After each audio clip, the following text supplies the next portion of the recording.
medicine, insulin. What are people left to do? What options are we left with? Nothing. Nothing. Drive it over to Canada to try to buy insulin in Canada, because we don't allow the importation of insulin from Canada that people could actually afford. A government of, by, and for the rich and powerful. This is the result. We see our broken criminal justice system taking a toll on our country, taking a toll on those whose families are torn apart, whose lives are ruined because of this broken system, but also on our local communities. I talked to a county supervisor in Waterloo earlier today who said this is the #1 issue because he's seeing how this issue is draining resources from their counties. And the fact that their prisons are full because of a cash bail system that punishes poor people because they can't afford to pay for their bail. They have not gone through any form of due process. They've been accused of a crime and charged with a crime without going through the justice system, but they're stuck in prison because they're poor. Whereas those who are rich and who have means, they can pay that cash bail and get out and get on with their lives until they make it through the justice system. This is wrong. And it's costing his counties, it's costing us a lot of money because these prisons are overflowing. We see so many different ways how this is taking a toll on our country. How we have a private prison system whose business model is centered around keeping those cells full. How does that serve us? We are paying their bills. We are paying for their paychecks and their profits. Their interest is not our community's interest, our people's interest. They're not interested in reducing recidivism rates so that we can break this cycle of criminal justice. No, they're interested in their profits and their profits alone. Now, we passed a very important bill in Congress. This is an area where I believe there is bipartisan support, where we have both progressives and conservatives coming together to say, we've got to make this happen. Different motivations, perhaps, but we saw some of the most conservative members of Congress and the most progressive members of Congress come together to pass this bill called the First Step Act. Very important prison reform bill that the whole goal was to reduce recidivism rates, to make it so people who have served their time in prison are best able to get out and reintegrate back with their families and their communities. Now, we passed this bill a few months ago, and already what we've seen is over 5,000 people are now out of prison and back home with their families in their communities. It's had a direct impact on people's lives and on our pockets as taxpayers. We've got more to do. We've got to pass sentencing reforms. We need to end the failed war on drugs, end the marijuana prohibition that's had a very negative impact on people's lives, and it's had an impact on the opioid epidemic that we're facing. There's data that shows a direct correlation between states that have legalized some form of medicinal marijuana or otherwise, and a reduction in opioid addiction and opioid-related deaths. I've seen this have an impact on my fellow veterans. Veterans who have come home from the war and who are dealing with post-traumatic stress, traumatic brain injury, chronic pain because of combat-related injuries. They go to the VA to get help, and because of this federal prohibition, the VA is not allowed to even refer to a local dispensary. And instead they say, here's your only option. You get to take opioids. You get to take Oxycontin. And I know a lot of my friends who I served with, they came back and they didn't want those drugs. They said, no, I don't want to get addicted to these drugs. They saw how dangerous they were, and the VA doc said, well, this is the only choice we have. There's no other option for you. And worse yet, some of those veterans who take those drugs that the VA prescribes to them for their combat-related injuries and pain, all of a sudden the VA says, okay, I think you're good to go. We're going to cut off your prescription cold turkey. What do? I spoke with a Marine not too long ago who was blown up in combat 24 times.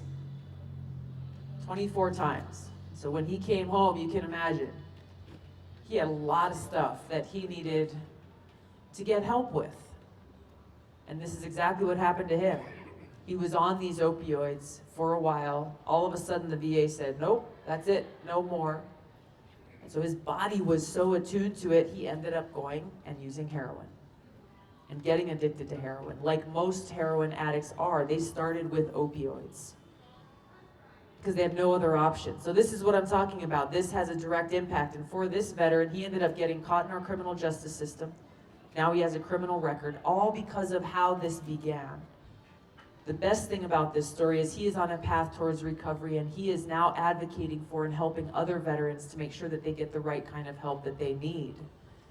But he shouldn't have had to survive combat only to come home and to go through this crisis here at home. So I got off track a little bit there talking about this issue, but even as we talk about criminal justice reform, the failed war on drugs, again, we tie it all back to how come we haven't fixed these problems already? Who are some of the biggest opponents to ending the federal marijuana prohibition? It is the prescription drug companies, who are making a lot of money off of continuing to sell their drugs that people might not use otherwise. And exactly, and the private prisons. There are a whole host of issues we can talk about. Climate change, the environment. I know this is an issue that I'm really concerned about. I grew up in a beautiful place in Hawaii, and so protecting our environment was not something that my parents had to teach me. This isn't something I had to learn about in school or be told, hey, you have to do this. No, I was like, I love my home. It's a beautiful place. I want to protect it. I know there are so many places in this country that you can relate to. We've enjoyed crisscrossing your state. You have a beautiful state here. And so what's unfortunate about this whole situation that we are confronted with threats to our environment is it's become so divisive when it really shouldn't be. It really shouldn't be. Where you have people who say, well, I'm in the climate believer camp, and other people are over here in the climate denier camp, and both sides are screaming and yelling at each other and saying, you're wrong, you're wrong, you're wrong, you're wrong. Meanwhile, our water is being poisoned. The one thing that is so necessary for us to exist is being poisoned. Our water is being poisoned, our air is being polluted, our soil is being depleted, our resources are being burned up, our environment is being threatened. If we set aside the divisiveness, we set aside the partisanship, and just come together as people and talk about what is essential for us to live, what kind of future do we want to leave behind for our kids, then we can begin to see the kind of unity that's necessary to bring about change.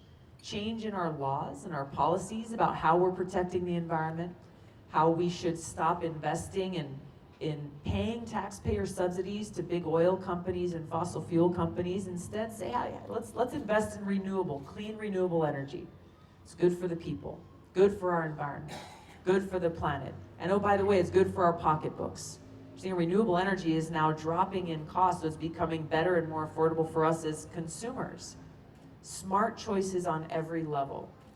Now, the lobbyists and the fossil fuel corporations aren't going to like it, because it takes money away from them. But if we make our decisions first and foremost on what's best for the people and our planet, then we can get something done. We can come together as Americans. We can cross these party lines and actually take action on what matters the most. Immigration reform is another issue. It's been sidelined because of the hyper-partisanship and the divisiveness in this country. But really, I tell you, when I talk to folks here in your state, I've talked with both Republicans and Democrats who are deeply concerned about our broken immigration system. And we're very concerned about what's happening at the border. Families still being torn apart. Children being detained in these fences, in these terrifying and horrible conditions. A lack of resources going towards the border to help adjudicate those who are coming to seek asylum in this country. A lack of resources going to make sure that we have secure borders as a country. Making sure that we have safe and humane immigration policy does not at all conflict with making sure that we are a secure nation. No, I'm not talking about Trump's wall from sea to shining sea. That makes no sense in any world. It doesn't make sense from a security perspective. It doesn't make sense from a fiscal perspective. Instead, we should look at the reality. Hey, there are certain technologies available to us. Let's do what works, what's efficient, what's cost effective, and that'll secure our borders. And let's fix our broken legal immigration system that is so broken it's feeding into and fueling the illegal immigration that we are seeing. It's Let's make it so it actually works. So it works for our farmers, it works for our businesses, it works for our economy, it works for our families, it works for our people, and it works for those who are seeking asylum and seeking refuge in this country. Again, I think there is far more that we can find in common here than we might often realize. And the problem is because people are not coming together and having these conversations as people. Conversations based on respect, where we can actually listen to each other. And yes, we can disagree. We can have different ideas on how we achieve our goal and objective. And that's okay. That's not a problem. It's kind of integral to who we are as a country. I look back at some of the history books of the kinds of debates they used to have in the House of Representatives, back when they used to exchange blows. I'm not advocating for that at all. Don't get physical, but we shouldn't be afraid of this kind of discourse. Because really when it comes down to it, when the sun sets at the end of the day, we're all Americans. And if we come at this, tackling these problems, solving them, with that respect as you're my fellow American, then we can begin to solve these problems. There's a lot of issues we could continue to talk about. I want to talk about one issue that is really central to the rest, that most people don't often think about or recognize, and that issue is the cost of war. Our foreign policy is central to every other issue that we face. Now, how is that? Some people think, well, foreign policy is an important issue, but it's just one of the many other issues that we talk about. But that's not the case. Because if you think about the excuse that you are often told as voters, as taxpayers, about why things are not getting done, why are our teachers not getting paid what they deserve, why are we not investing in our infrastructure, why are we not providing more support to our small businesses, and so on and so on and so on, healthcare, environment, told there's just not enough money, right? Whether it's for county work, right, Jay, as a supervisor? You need former, I know, okay, yeah, you look more relaxed now maybe than you used to be. But as a county supervisor, I was on the city council. I know what it's like to think about potholes, sewers, roads, parks, firefighters, the basic needs that support us every single day in our communities. And there's never enough money. There's never enough money to meet the everyday needs that we have. We have spent over $6 trillion since 9/11 alone on wasteful, counterproductive wars that have undermined our national security, that have made us less safe, that have taken a heavy toll on our men and women in uniform, on our veterans, people who volunteer to pay the ultimate price, to lay their lives down for our country, offering to serve to defend us, to keep the American people safe. And it has been a disservice to them, to every one of them, that we've had politicians who have sent them into harm's way, not to keep our country safe, but to fight in these counterproductive regime change wars that have proven to be so costly on us, on our service members, on us as taxpayers, and have made things worse for the people in the countries where we've waged them. This cost of war is central to every other issue that we face, because if we continue to send trillions of our taxpayer dollars on these continued wars, and we're not just talking about Iraq, as though this is something of the past and that's done. No, we're continuing to spend $4 billion a month right now in Afghanistan as we speak. $4 billion every single month. Every single month. Think about how much we could do with that if we use those dollars to serve our people here at home. Not only that, there's an ongoing regime change effort in war in Syria. There's an ongoing regime change effort led by this administration in Venezuela. And this administration is pushing us closer and closer to the brink of war with Iran, deploying more of our troops to Saudi Arabia and other countries in the Middle East, preparing for the battle that they say they don't want, but their actions prove the exact opposite. And make no mistake, President Trump, Secretary Pompeo, all of those guys, we don't want to go to war with Iran. We don't want to go to war with Iran, but every single thing they do says that they want to go to war with Iran, tearing up the Iran nuclear agreement.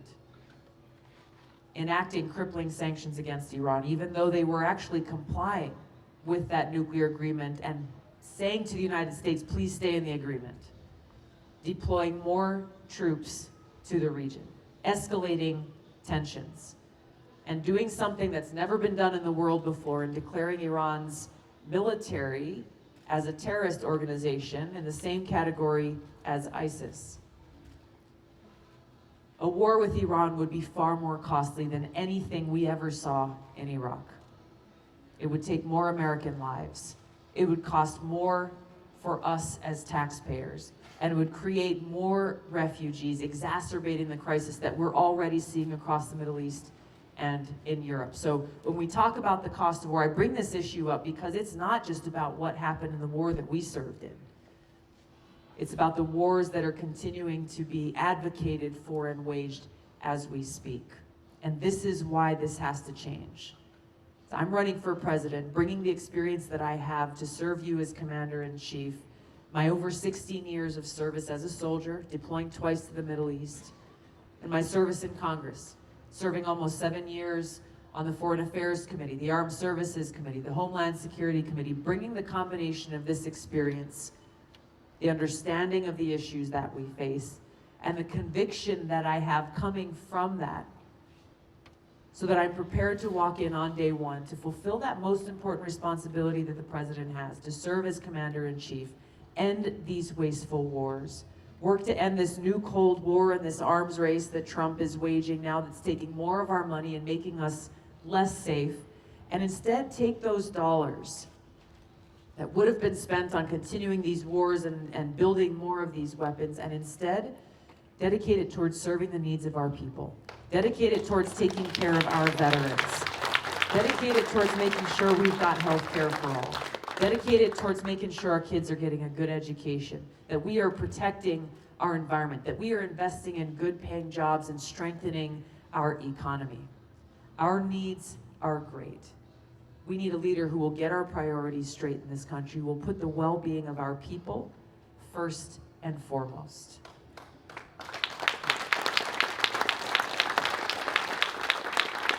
So this is why I'm running for president. I'm grateful that you all have gathered here and given me the opportunity to introduce myself to you, to share a little bit of my background and what's in my heart, and the principles that I would lead with.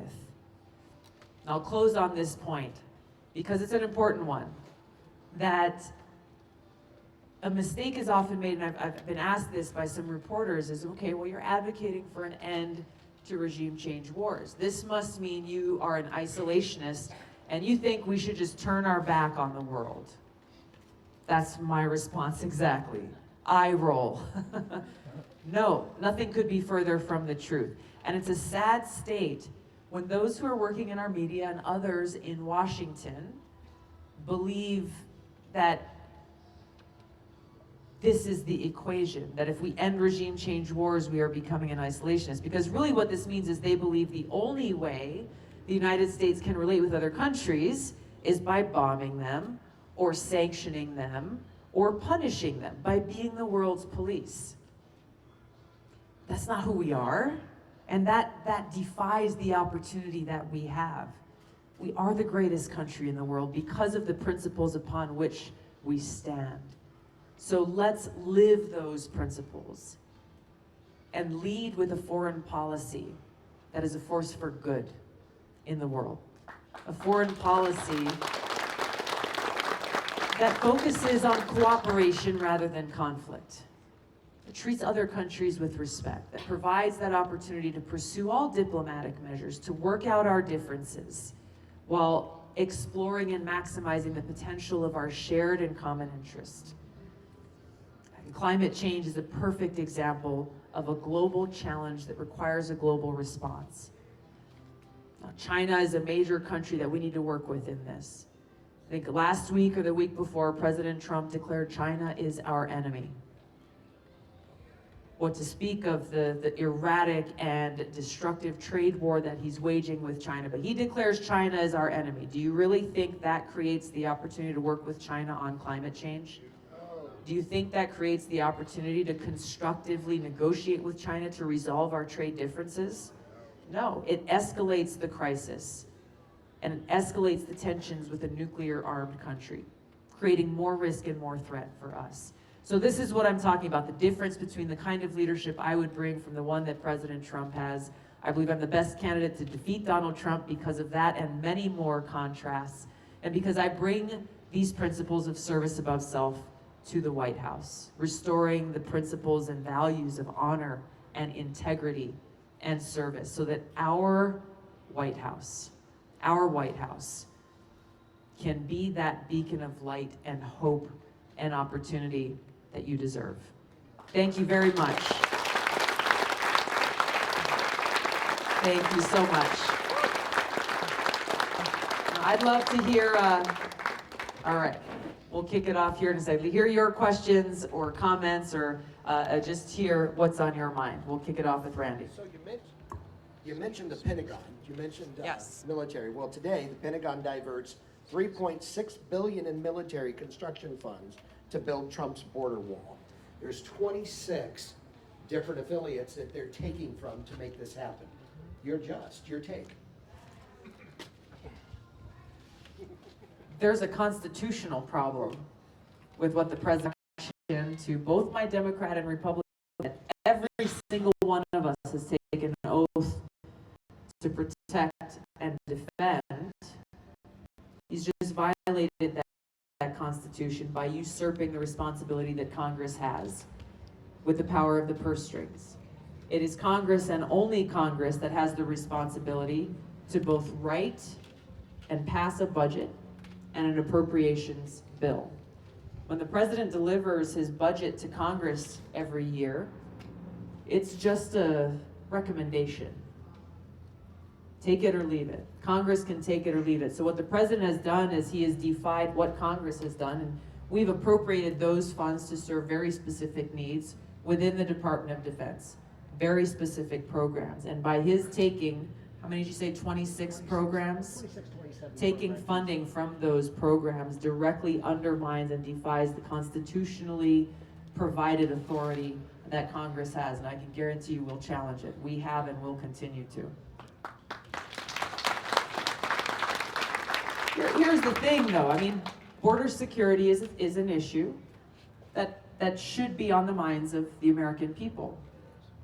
But going about it in the way that Trump is doing, treating this as a purely political issue, and one that he will continue to pursue because of those promises that he made on the campaign trail, rather than doing so in a responsible way by working with Congress to make sure that we're addressing the needs of our country, not putting his politics ahead of the interests of the people.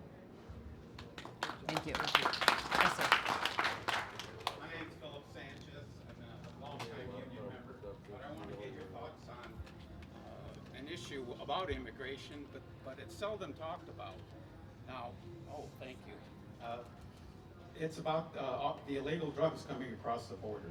And they're coming across the border because we have such an addicted society here in the U.S. We consume more illegal drugs than any other country in the world. We need more psychiatrists, counselors, treatment centers to help our people get off those drugs and stop fueling all this violence down there. Your thoughts? Yeah, thank you. This is a really critical issue, and these illegal drugs are not only coming across the southern border, they're also coming into our country from other places. China is a big exporter of illegal and dangerous fentanyl. It's a big issue that also has to be part of the issues that we address. I think your point speaks to the larger problem of this failed war on drugs and how our country is treating people who are addicted to these drugs as criminals, rather than providing the resources to actually help people, and see this as a health crisis, rather than one that is further plaguing our overburdened criminal justice system. And here's the hypocrisy that I see in our laws that have set this system up, and the war on drugs that was declared so long ago and has continued to fail is, the idea behind this is we've made all of these drugs illegal because the government doesn't want people to take substances that would harm themselves, right? So instead, We're going to arrest you and throw you in jail and give you a criminal record because we care so much about you and we don't want you to hurt yourself. Does that make sense to anybody? So we can see right there about why this hasn't worked. I hope you don't think I'm getting off track here. I'm going to come circle back around because this is a perfect example of how our leaders have failed us by failing to understand the root cause of the problem and therefore creating this failed war on drugs, creating some kind of unachievable objective goal because they don't even understand the problem. I just finished my 2 weeks of active army service in Indonesia. We did a joint training exercise with the Indonesian military, and our whole exercise was really centered around making sure we have a problem-solving mindset as we're planning military operations. But the thing that we were doing there is something that has been drilled in me for over 16 years as a soldier, but directly applies to both our foreign policy and our domestic policy. And this war on drugs is a perfect example. Problem-solving mindset. Number one, you've got to understand the situation. You can't see the world through rose-colored glasses. You can't see the world that you wish existed. You've got to be a realist. Understand the situation, number one. Number two, you've got to define the problem that you're seeking to solve. You've got to define and understand what is the root cause of the problem we're seeking to solve. And therefore, number three, identify a clear, achievable goal. Now, our leaders have failed us in every one of those steps as we're talking about the failed war on drugs. If we had, we would understand that this is a health crisis and we would dedicate those resources, yes, to mental health, yes, to that treatment, to those recoveries, to those drug courts, to those veteran courts, towards providing those resources to be able to say, hey, we are here for you and we are here to help you and make sure you can help get your life back to where you need it to be. So I've introduced, I think, legislation I talked about before to end the federal marijuana prohibition. It's the only bipartisan bill in Congress that accomplishes that. I think we need to expunge the records of those who have become victims of this failed war on drugs and see how we can better direct those resources towards providing the services that you're talking about. Thank you.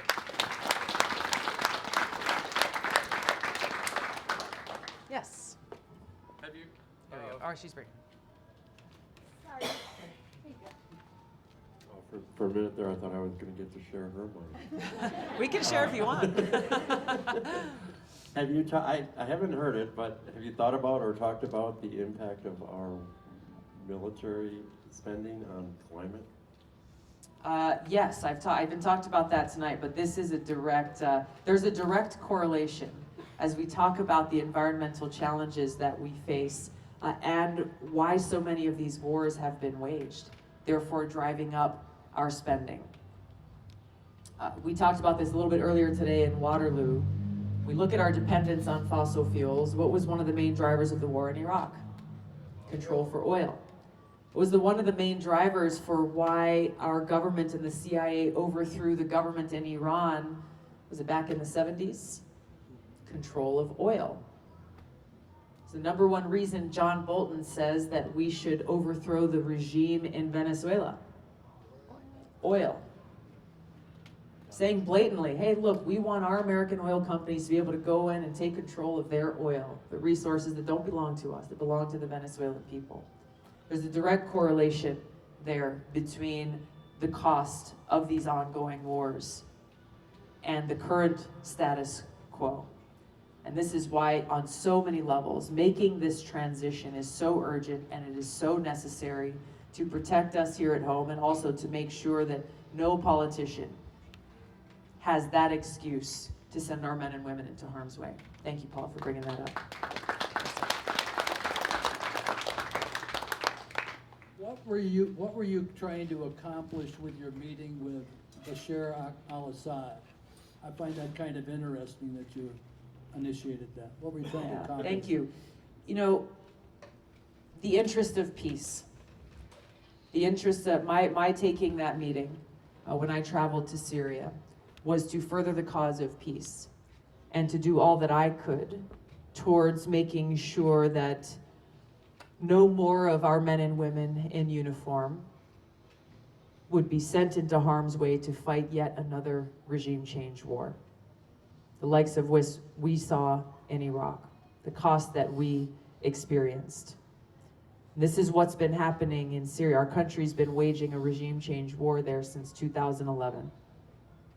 Since 2000, a lot of people don't realize that because it was first done through covert means. We had the CIA that was operating there. Their operation has since been exposed and talked about and reported publicly about how the United States was using our taxpayer dollars to provide direct and indirect assistance to terrorist groups in Syria, like Al-Qaeda and others affiliated with them, because they were the most powerful fighting force on the ground, most effective to overthrow the government. Some of the cables that have been released through WikiLeaks and other things through the State Department actually say, one of Hillary Clinton's assistants, senior assistants at that time, said, Al-Qaeda is on our side in this regime change war. Al-Qaeda is on our side. You just stop and think about that. And I tell you, for me as a soldier, this betrayal runs deep, because I enlisted after 9/11, like so many people in this country. That was a pivotal moment that changed my life. I was sitting in Hawaii surfing, and my life was pretty simple, simply and beautiful. And then 9/11 happened. And like so many people, I enlisted to try to do my part to go after those terrorists who had attacked us on that day and took the lives of over 3,000 people. So to learn that our government was providing that direct and indirect support to Al-Qaeda in the efforts of waging a regime change war, made my blood boil. As it should all of us as Americans. This is a betrayal not just to those of us who enlisted and serve, but to every survivor, every family member who saw a loved one killed on that day, and to every one of us as Americans. How was that meeting? It was, he was eager to talk.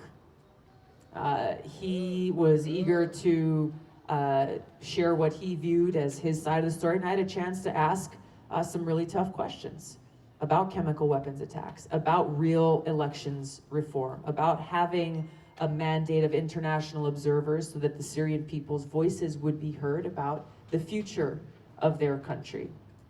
Now there's clearly a lot of challenges and so much suffering in that country.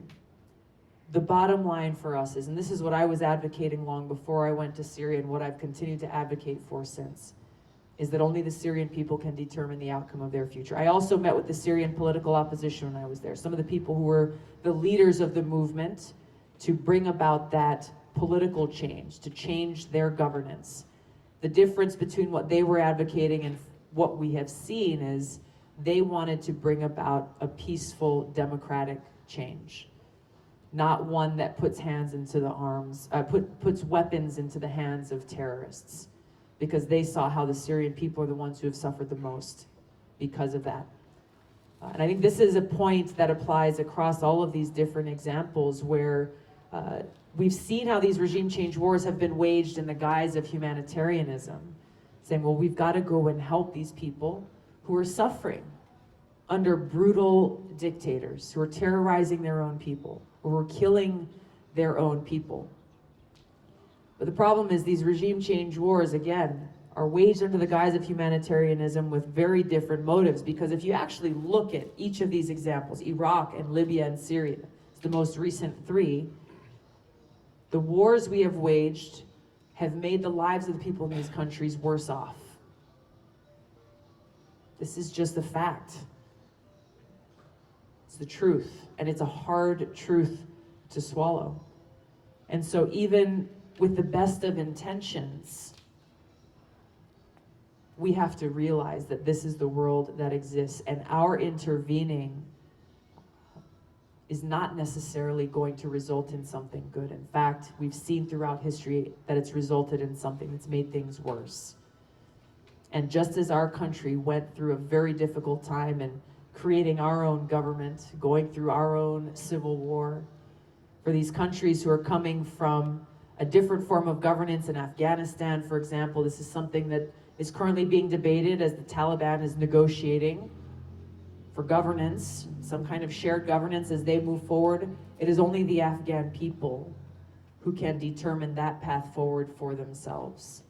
Continuing to keep our troops there is not going to help them in that process. What's happening now should have happened many, many years ago. We would have saved the lives of so many of my brothers and sisters in uniform. We've got to bring our troops home from Afghanistan now.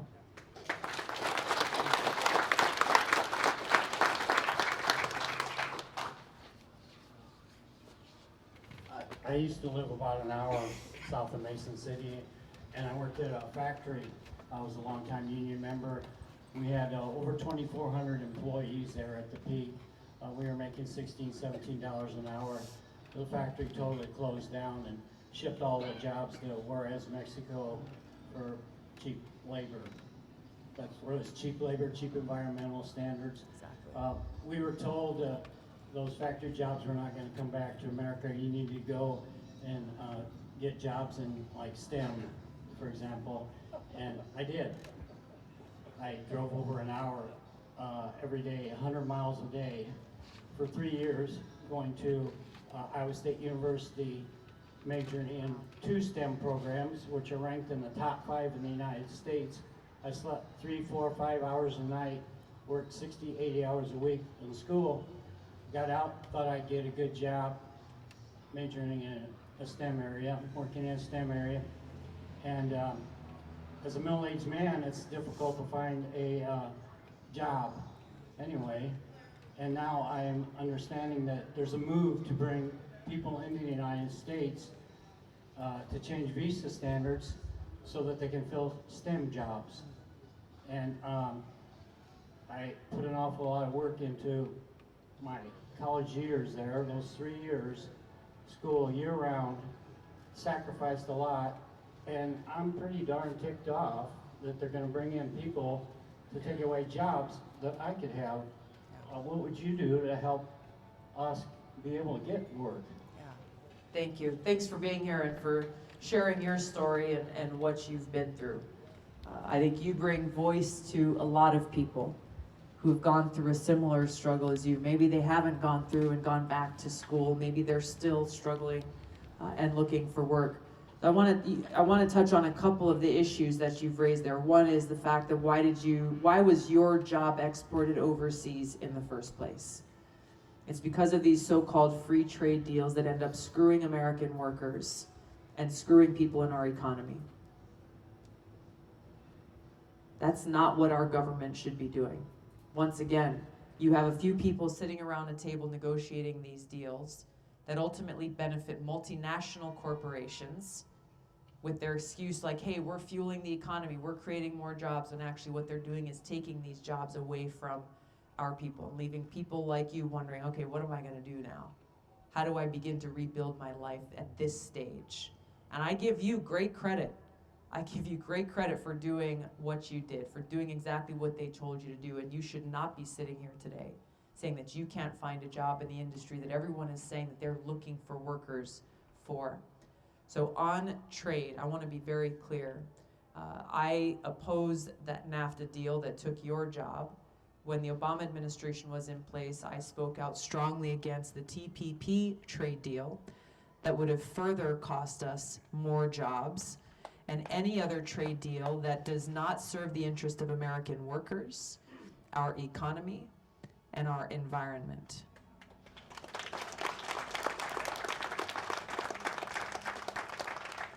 On the issue that you're talking about of immigration and these visas, I think it's so important that we have a direct link between the needs of our current economy, of American businesses, and make sure that we can best link up those who are graduating from our educational institutions towards filling the needs in the and I know this is where some of these businesses are looking overseas to find those skilled workers.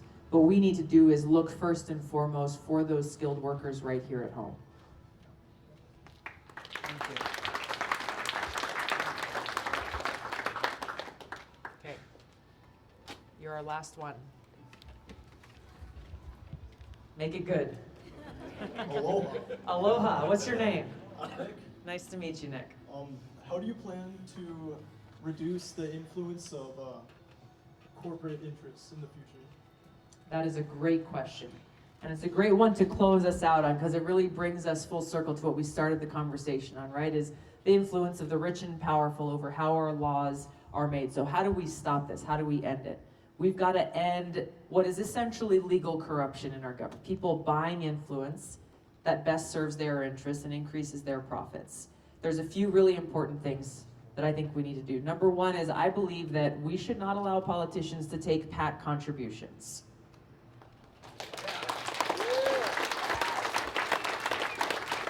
Because I've lived through many years in Washington and seen how lobbyists use the dangling of that check to gain influence. So yes, Paula says it's bribery, right? Really, it has a corruptive influence, whether people realize it or not. Let's just clean the slate, make sure there's no even perception of undue influence being purchased, number one. Number two, we've got to close this revolving door that exists between elected officials in government, working for the special interest that they've had oversight over while they're in government. Members of Congress should be prohibited from becoming lobbyists when they leave office.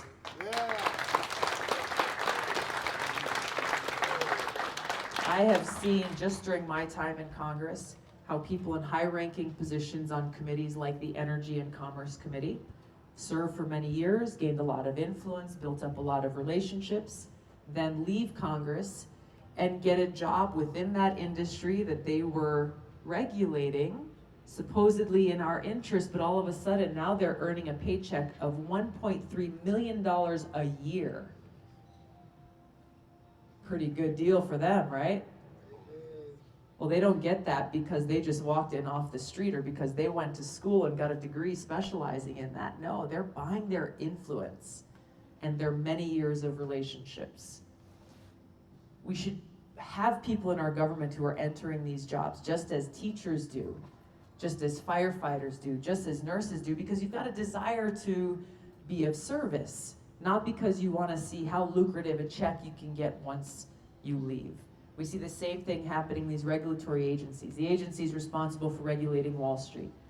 We see how you've got executives on Wall Street making a lot of money, then leave that job for a time, get appointed to this regulatory position, make pennies in comparison to what they were making, supposedly regulate the industry they just left, do their time, and then go back and get the payout.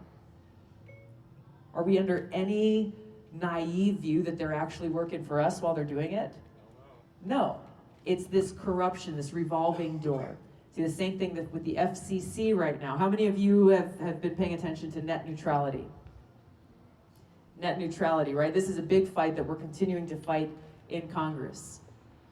It was frankly no surprise that the chair of the FCC, who used to work for Verizon as their legal counsel, got paid a lot of money, then got appointed to be chair of the FCC, ruled against the people and for the big communications corporate interests. This is what we're dealing with. And so and I'm working on legislation in Congress right now to do these things, by the way, right? To close this revolving door, both with elected officials as well as those who are working in senior levels within our government, so we can stop seeing how these corporate interests are buying their way into regulating themselves. And there are many other things we need to do. I'll close with Citizens United because this is one that continues to be a source of dark, anonymous money in unlimited amounts influencing our elections, both large and small. It has an influence on our national elections. We're even seeing a lot of these super PACs come in, purchasing millions of dollars of ads, influencing local elections where there is some special corporate interest that has an objective in that community.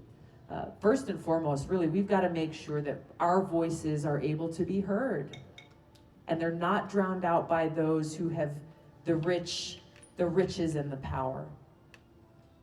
The most important element of our democracy is the people and our voices.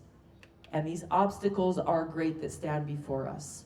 We're not naive to that. We don't just snap our fingers and think that, oh, they're just gonna lay down and let us do all this stuff. They won't.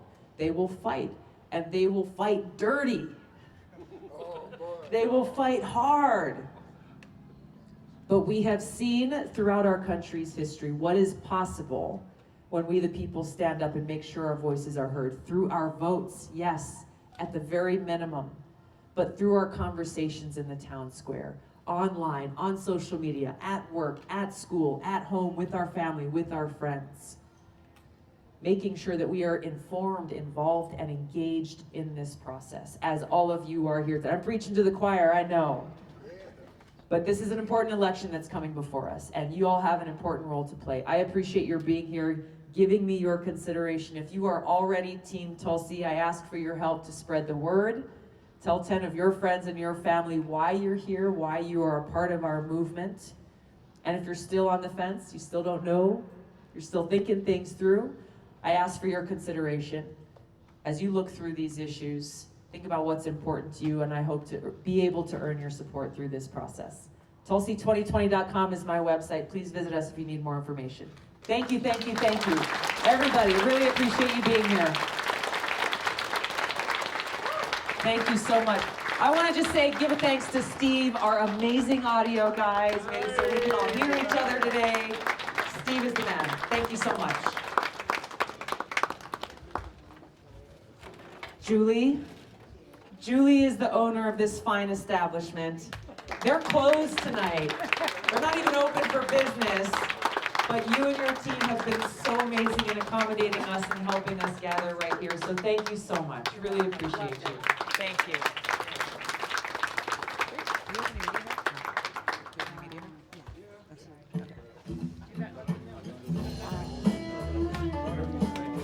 Thank you, Jay. Great. Really appreciate it. Nice to meet you. Yeah, we are. I think I'm going to do a quick interview or two. But awesome.